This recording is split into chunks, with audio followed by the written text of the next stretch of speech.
de off no site em compras acima de 497. Então vai ter alguma coisa aqui na tela e um link na descrição para você. Ou você vai direto no site da Raze e usa esse cupom para sair com um tênis muito maneiro, tá?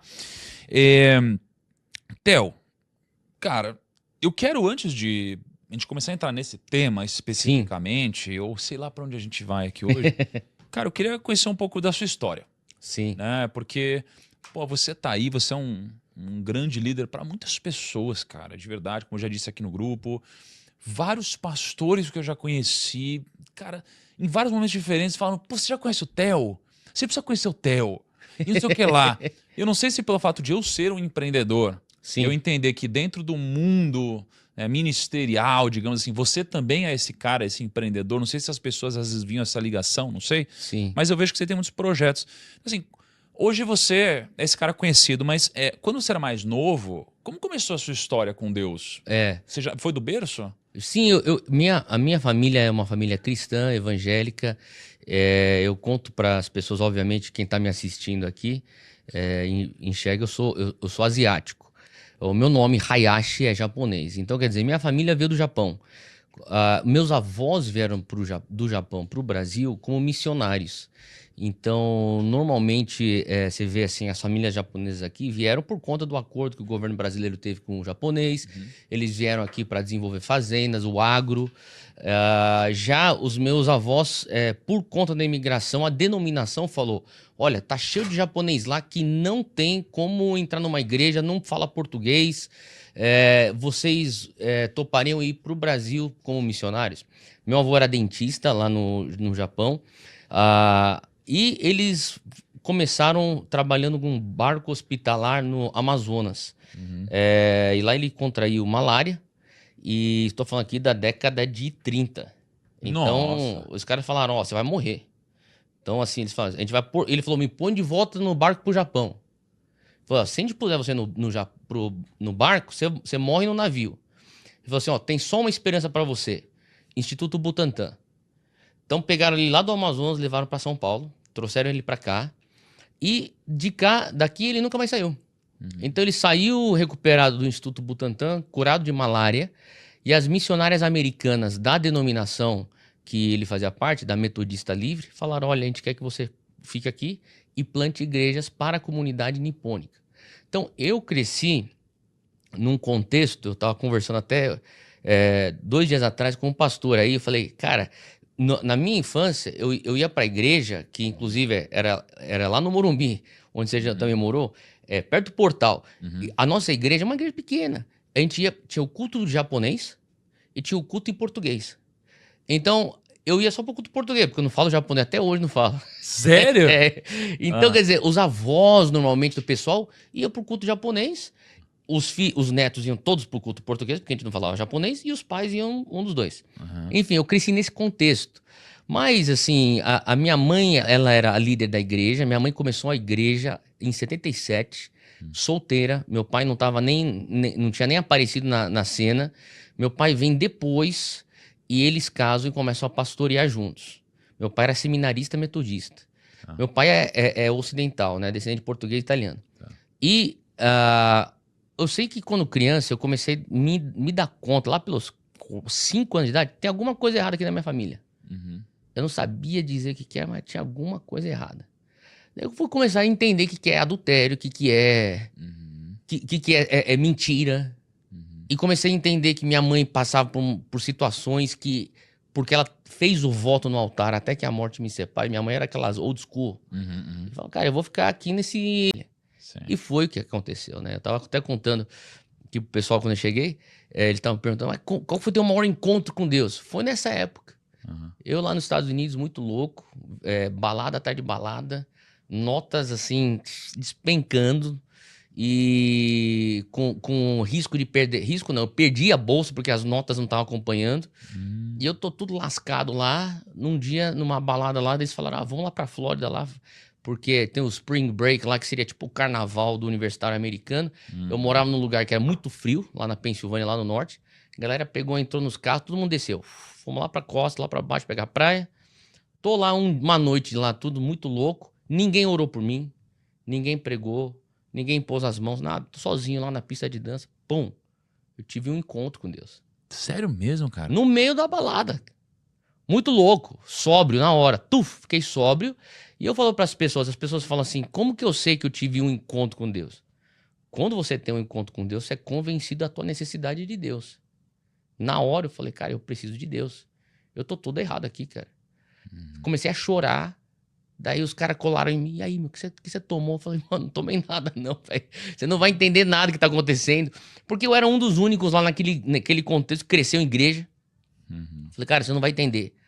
Saí correndo, fui pro banheiro no meio da balada. Lá em Tampa, até hoje eu lembro. Iborceri, um lugar que só... Tipo, como se fosse assim, o bairro boêmio lá, só dos universitários. E, cara, eu entrei numa daquelas cabines, botei o assento pra baixo, sentei lá e comecei a chorar. E falei, Deus, eu tô fugindo. Eu tô fugindo, Senhor. Tô voltando hoje. E eu escutei Deus falar pra mim, eu te criei pra muito mais do que isso. Então, aquele dia lá foi meu shift. Saí do banheiro, eu falo que eu entrei naquele banheiro de um jeito e saí do outro. E quando eu saí, aí eu comecei a me tornar um cara muito esquisito com meus amigos. Os caras não estavam entendendo mais nada. Tipo, cara, o que você tá fazendo? No semestre seguinte, eu tranquei matrícula para ser missionário. Depois eu voltei para terminar meus estudos, mas naquele momento eu falei, cara, eu preciso sair desse ambiente aqui. Terminei o relacionamento que eu tava, terminei algumas amizades, porque os caras achavam que eu tava muito louco. Falei, cara, eu comecei a ter uma fome por ler a Bíblia. Falei, cara, eu cresci na igreja, eu sei o que é a Bíblia, mas de onde tá vindo essa fome? Eu comecei a ter esse momento que era, tipo, eu passava mais tempo sozinho falando com Deus do que com as pessoas. Eu sou um ser bem social. A minha vida antes daquele encontro era festa, era vida social constante. Então, aquele momento lá foi meu 180. Aí, mesmo assim, Thiago, para responder tua pergunta, continuando falando do assunto, eu falava, Deus, eu amo o Senhor, eu amo Jesus, mas eu não quero saber da igreja, não. Porque a igreja, aquela memória que eu tenho lá atrás, tem como eu servir a Deus sem ter que estar na igreja? Deixa eu dar um pause aqui. Cara, vamos falar um pouquinho desse encontro seu com Deus. Você tem muito cristão, você tem crente que tá buscando um encontro com Deus agora. Então, Sim. assim, Deus fala comigo, pelo amor de Deus, fala comigo. E aí você tem aquele momento, né, do silêncio, Deus não tá respondendo muitas vezes, ou você não está ouvindo, ou não chegou a hora de falar com você, mas ele tá lá buscando e, cara, não tá ouvindo. E no seu caso, você tava fazendo o contrário. Tá Você tava fugindo de Deus, aí Deus foi e falou com você.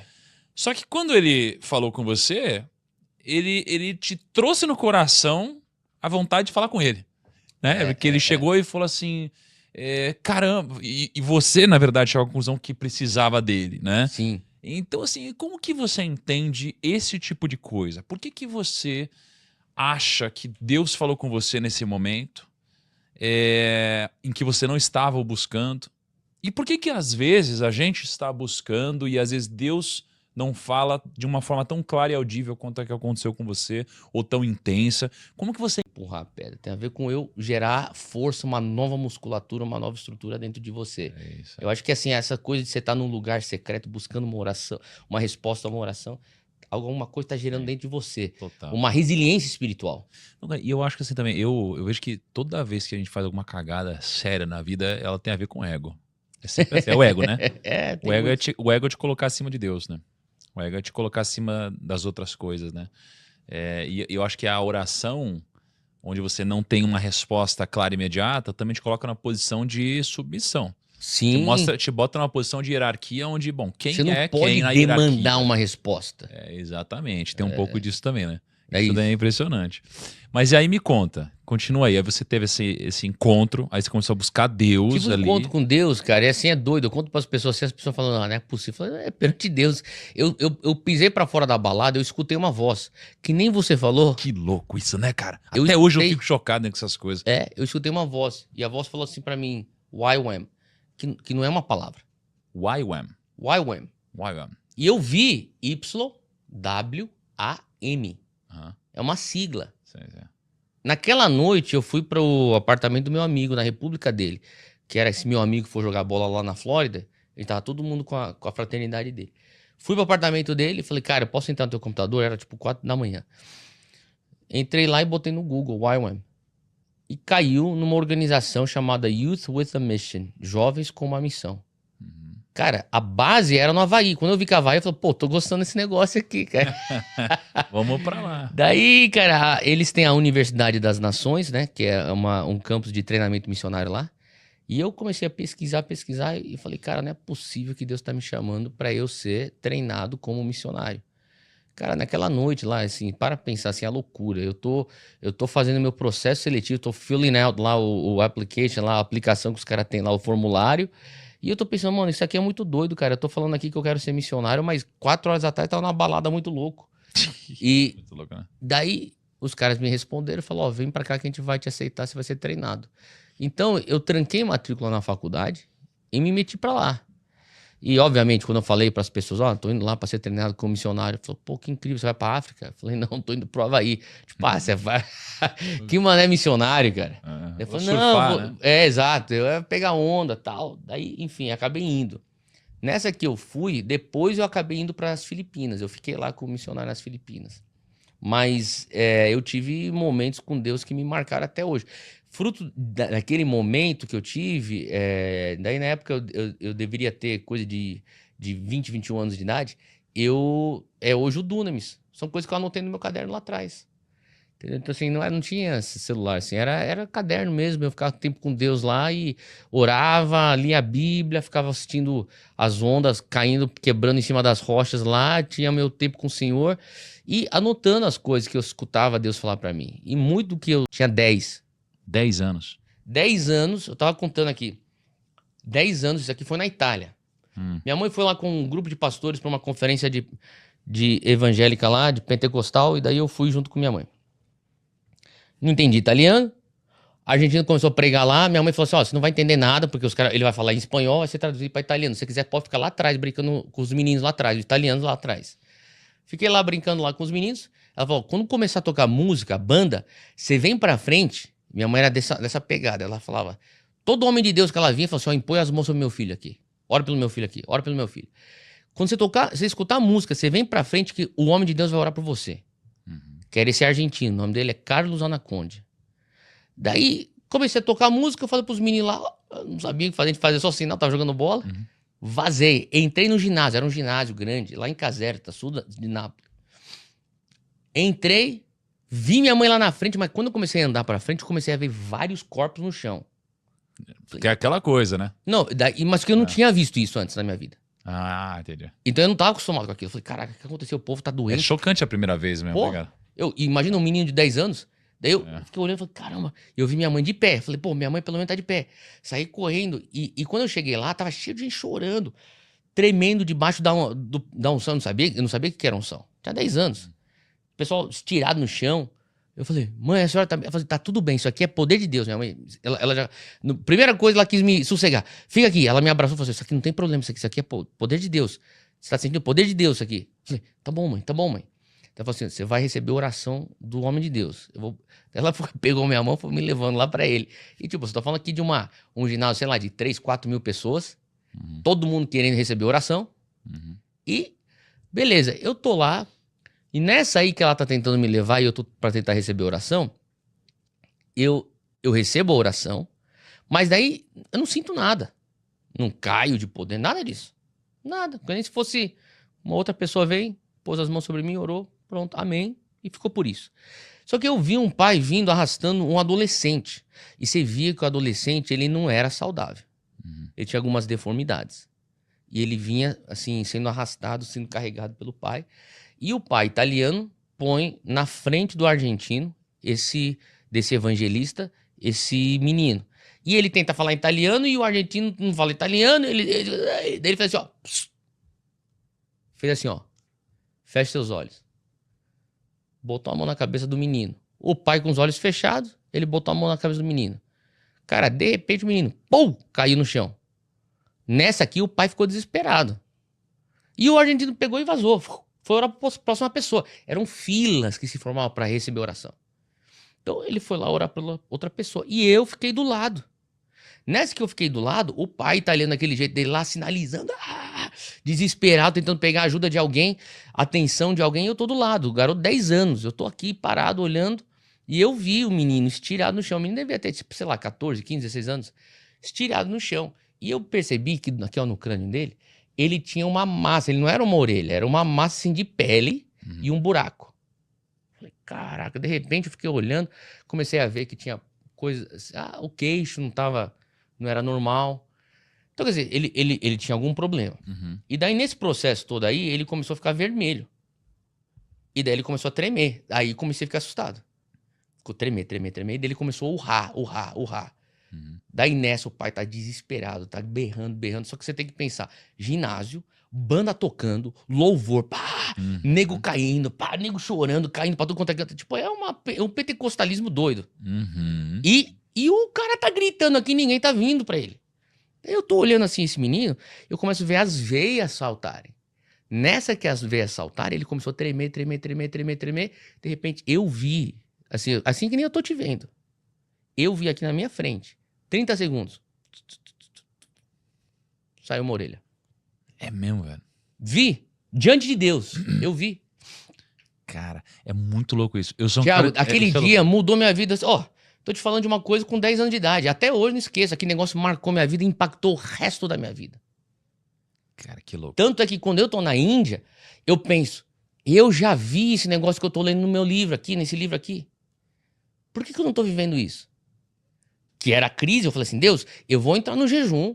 Fui no banheiro. Você fez Pô, prova com Deus. Fiz prova com Deus, mas falando palavrão, cara. Eu falei assim, pô, né, em palavronês aqui. Sim. Pô, Deus, você existe mesmo? Eu vou ser um baita aliado pra você. Olha só. Eu falei assim, ó, cara, eu tenho um monte de seguidor, um monte de gente. E aí, se você existir, cara, eu vou falar de você pra todo mundo. Caramba. Assim, eu vou ser um defensor seu aqui. Sim, né? sim. Então, assim, se Eu vou você negociar existe, com Deus. se você existe, me dá um sinal em 7 dias. Cara, E aí? aí, cara, eu ficava olhando pro canto assim, meu Deus, será que foi Deus? Será que foi Deus? Eu falei, aí eu pensei, e se o sinal vier, mas eu não perceber? Aí eu falei, será que conta isso? Tipo, o sinal veio e eu não percebi? Entendi. Cara, deu 7 dias, não aconteceu nada, cara. Aí eu falei, então que se exploda esse negócio e tal. Caramba. E aí no 8º dia veio o sinal, cara. Sério? Aí veio, me provou, mas ao mesmo tempo não foi no meu tempo, né? Foi no dele, que é pra mostrar que é que manda. Uau. Então, assim, foi impressionante. Aí foi um sinalzaço, assim. Mas você tava falando de milagres, assim. E, cara, eu acho que você tem, assim, perfis de pessoas, né? Sim. Você tem aquelas pessoas que, às vezes, sei lá, acho que vão acreditar com um pouco mais de facilidade. Aquelas que nunca vão acreditar só se ver um milagre. Acho que você tem de tudo. E eu, inclusive... eu sou um dos caras que eu tava lendo a Bíblia e em algum momento eu vi, quando eu decidi fazer esse desafio, depois do Brunet me fazer esse desafio, é porque eu vi na Bíblia que alguém, eu não lembro qual a passagem foi exatamente, mas diz que alguém precisou ver para crer. Tem alguma passagem que diz alguma coisa como essa. Eu falei, não, então peraí. Então se é isso, então eu também quero. Aí foi quando eu fiz o desafio. Entendeu? Quero ver pra crer. Então é isso. Aí eu peguei essa legalidade para mim. Sim. Só que aí você tá falando sobre os milagres, Aham. e, cara, tem uma coisa muito interessante, porque eu acho, eu vivi várias fases do evangelho, estou vivendo outra fase agora, eu acho que eu devo estar talvez uns 7 anos nessa jornada, Tá. né? E aí eu tive aquela fase emocionada, que Certo. acho que todo mundo tem. É normal. Aquela fase o que a gente- apaixonada. Que O você acabou de primeiro começar. amor que a gente fala, né? Na Bíblia. Exato, né? E aí todo mundo fala, o primeiro amor tal, nunca vai acabar. Eu acho que todo mundo fala isso, e aí depois muda, aí você tem os seus desafios. E aí eu achava que oração ou falar com Deus era só emoção. Era só, se eu não tô sentindo, Deus não tá aqui, né? Aí eu acho que eu fui amadurecendo e entendi que, na verdade, quando você vira adulto, né, é diferente. Você não precisa sentir, é o que você sabe. Sim. Na minha visão, é uma fé mais racional. Tipo, é isso. Eu não tenho que mais ter prova de Deus, por mais que você possa, né? Mas é isso. E aí, cara, eu comecei a entender, estudar várias histórias, e aí, às vezes, as pessoas acham que Deus não responde porque elas não estão pedindo o suficiente, ou porque elas não estão emocionadas o suficiente, ou porque não estão fazendo jejum o suficiente, ou seja lá o que for. E aí, cara, numa célula, talvez umas 4 células para trás, a gente falou da história de Ana, que foi Ana, que era estéril, não podia ter filho, e ela sempre ia no monte orar com o marido, Eucana, e ela passou anos orando, e a oração dela, mesmo ela sendo a mais devota, que fazia mais sacrifício, a que mais queria, mais próxima de Deus, cara, nunca aconteceu. até que ela mudou a oração dela, até que ela pediu diferente, até que ela aprendeu a fazer uma coisinha diferente. E aqui, logo depois que ela muda o jeito dela de orar, ela tem um milagre acontecendo.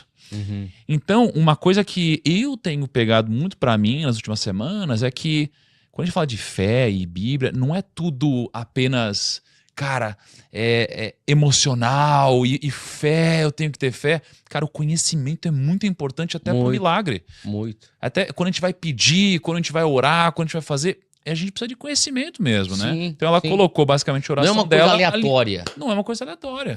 Até para você orar por cura, assim, E aí, então, aí só por que foi isso? Porque aí eu Sim. ia te perguntar então, agora dentro disso. está.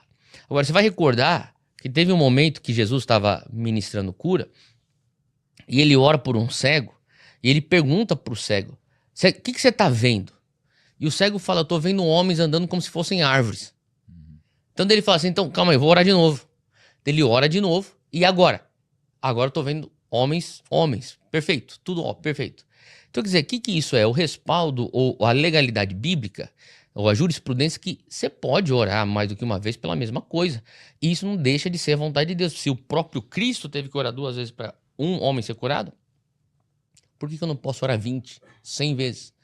Então, às vezes, o que eu faço é perguntar, se a dor que você tinha antes da oração fosse 100%, quanto dor você tem agora? Ah, tem agora, me resta 15%. Tá bom. Então a gente vai agradecer a Deus pelos 85% e nós vamos pedir 100%, porque a palavra de Deus também diz que aquele que começou a boa obra em você vai ser fiel para completar. Então vamos orar por 100%. Então eu já vi diversas curas graduais. Vão graduais. Então, quer dizer, eu já cheguei a ver cura que é justamente isso, na conversa. E outra coisa também que é importante, no momento que você está fazendo a ministração, você vai ver muitas vezes, não é todas as vezes. Existem curas, e eu já vi isso também acontecer, a pessoa é curada sem nenhuma manifestação. Mas normalmente manifestações: calor, eletricidade, tremor, lágrimas. 4 manifestações você vê que é padrão. Você começa a orar e você convida a presença do Espírito Santo. Petição. Estou convidando o Espírito Santo. Antes de eu entrar com o comando, petição. Nesse processo, uma coisa que a gente fala, ore de olho aberto. Observe a pessoa. Porque só de você estar olhando para a pessoa, você já está sacando, cara, está sendo tocado pelo Espírito Santo. O cara está suando, o cara está vermelho, o cara está tremendo, o cara não está conseguindo ficar de pé. Pô, isso aí é sinal do Espírito Santo. Ou é o sinal de um demônio manifestando. Mas alguma coisa sobrenatural está acontecendo aqui. Porque você estava totalmente normal antes da minha oração e agora você está nessa situação. Então, você discerne na hora. Opa, essa manifestação aqui é sinal que Deus está fazendo. Então, se Deus já está fazendo, eu tomo a posição de, entre aspas, torcedor. Vai, Deus. Muito obrigado, Deus. Faça mais, Deus. De acordo com a tua vontade. Deus, completa, por favor. Muito obrigado. Eu estou só encorajando, dando cor naquilo que Deus já está fazendo. E muitas vezes esse negócio chega a 100%. E quando chega a 100%, entramos na quinta parte. E isso aqui eu vi acontecer diversas vezes. O cara é curado. E daí na quinta parte eu falo, e agora? Você sabe que quem te curou foi Jesus, não fui eu. Eu não tenho poder para isso. Foi tudo no nome de Jesus. Você quer ter um relacionamento com Jesus? Porque ele te ama o suficiente para te curar, mesmo você não conhecendo ele. Ele vai transformar a tua vida. E o maior milagre não é o que ele faz no teu corpo. O maior milagre é o que ele vai fazer no teu espírito, no teu coração. Ele vai te dar um novo coração. E muitas pessoas acabam se rendendo a Jesus nesse momento. Então, essas 5 fases ajudam e a gente treina membros da igreja. Às vezes eu já fiz esse treinamento aqui com 400, 500. Ó, primeiro passo, segundo passo, terceiro passo, quarto passo, quinto passo. Esse modelo é do John Wimber. E é uma coisa que traz, e assim, obviamente estou aqui, não estou destrinchando o curso, mas você vai ver base bíblica para toda a parte e uma racionalidade que faz, isso aqui é...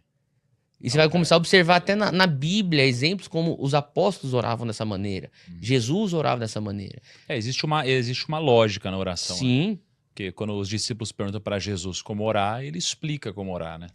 Então, é Exato. muito interessante, né? Muito. E até uma pequena lógica interessante que quando ele começa, né, Pai Nosso que estás no céu, aqui ele já está deixando claro que toda oração a gente começa mostrando que Jesus já foi sacrificado em nosso lugar, por isso que hoje a gente não... Na sala de aula e vai ver aquilo lá como uma congregação dela. Entendeu? Então, quer dizer, não é uma fé confinada a um dualismo de sagrado e secular. Isso aqui é minha vida sagrada, igreja.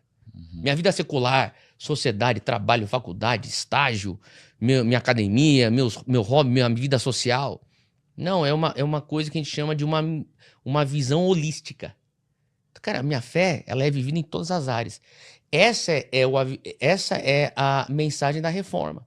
Então, quer dizer, quando Deus falou isso comigo, eu falei, cara, é verdade. Porque o brasileiro, cara, ele vive o evangelho dentro da igreja. Mas nosso pai tá uma droga. Entendeu? Então, gente, como é que a gente vai ter aí?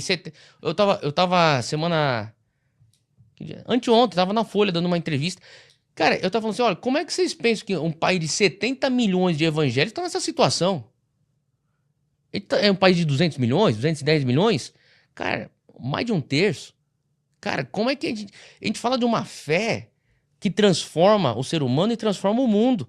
Só que não tá transformando o nosso Brasil.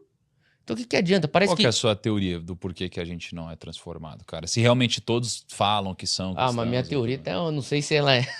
Não, tem que falar, ué. Posso falar. Eu acho que a igreja evangélica brasileira prega o evangelho errado. Caraca.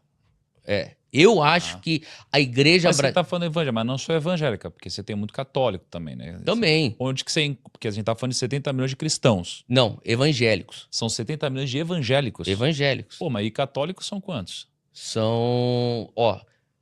deve dar 80 milhões. Caraca, você tá falando que tem 150 milhões de cristãos no Brasil? A maior parte do Brasil é cristão. Cara, que loucura. Ou no IBGE vai preencher. A maior parte católica.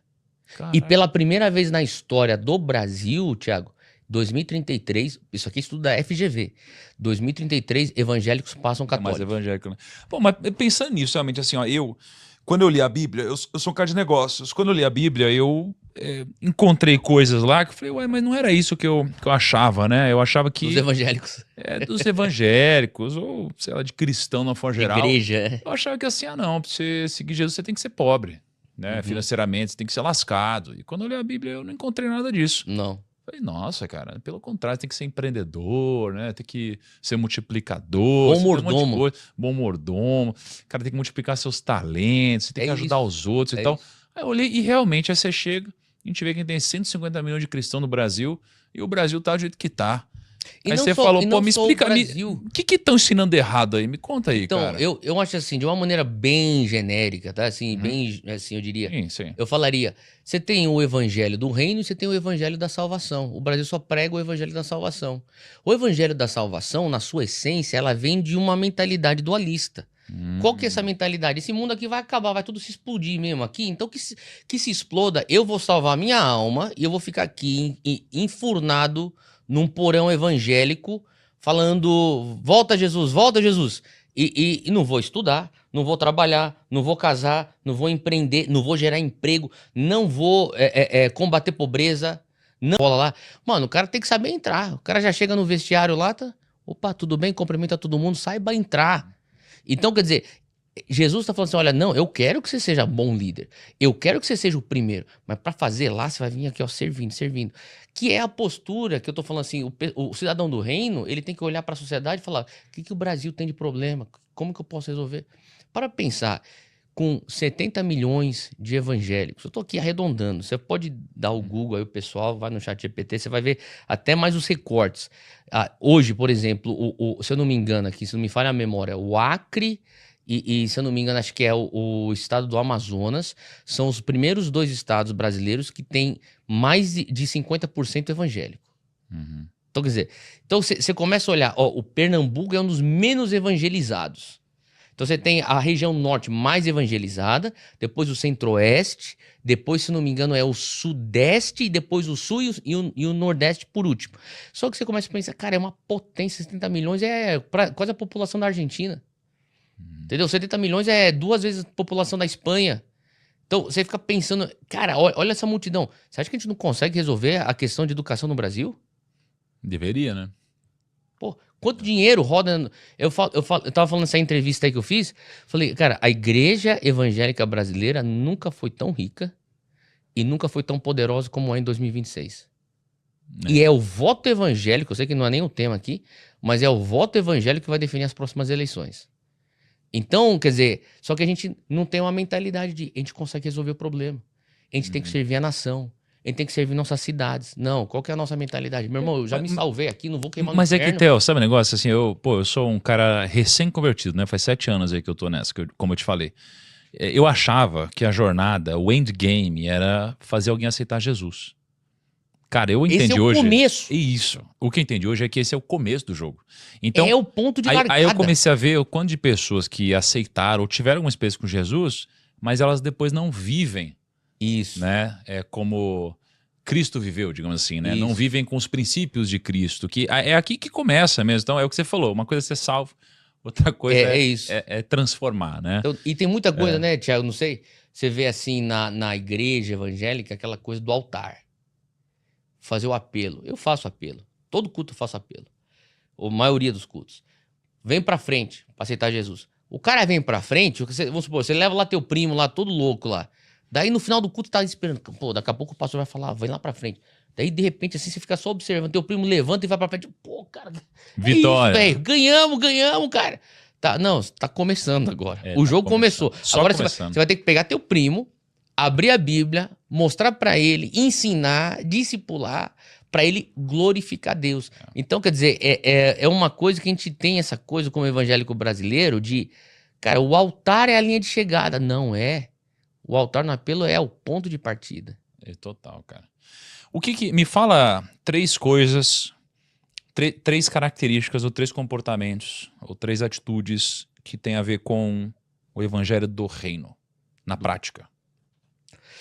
Jesus, né, ele todo lugar que ele ia, você vai ver assim diversas menções. Desde Mateus, Marcos, Lucas, até em Atos você vai ter menções disso. Jesus falando, olha, eis que eu declaro o evangelho do reino de Deus chegou. Então, quer dizer, o evangelho de Deus, o evangelho do reino de Deus, ele é anunciado assim de uma maneira muito sucinta em Marcos 1, versículo 15, que ele fala, o tempo é chegado. Né? Então, assim, ele fala assim: ó, chegou o momento. O que seria esse momento? Seria Jesus falando assim: olha, eu sou o cumprimento de tudo aquilo que os profetas falaram. Sou eu sou o Messias, eu sou. Então, ele fala assim: ó, o tempo é chegado. O evangelho do reino é você entender que Jesus inaugura o reino quando ele vem, mas que Jesus só vai completar o reino na segunda vinda dele. E que nós estamos vivendo nesse período do entre. O reino está aqui inaugurado, mas o reino está por vir. Tudo você vai traçar, é literalmente isso que a gente estava conversando, que o Novo Testamento vem cumprir os profetas, a lei dos profetas. Daniel sendo profeta. É muito legal. Eu sou da Páscoa, né? Na Páscoa, Mas muito doido isso. É muito doido, cara. Não, assim, e é lindo, cara, porque aí quando você pega em Lucas 19, cara, você pega o que aconteceu nesses 173 mil dias depois. E é tão lindo, cara, porque é quando ele entra e diz assim, cara, os que tinham sido enviados foram encontrar o animal exatamente como ele lhes tinha dito, que era o jumento. Quando estavam desamarrando o jumentinho, os seus donos lhe perguntaram: por que vocês estão desamarrando o jumentinho?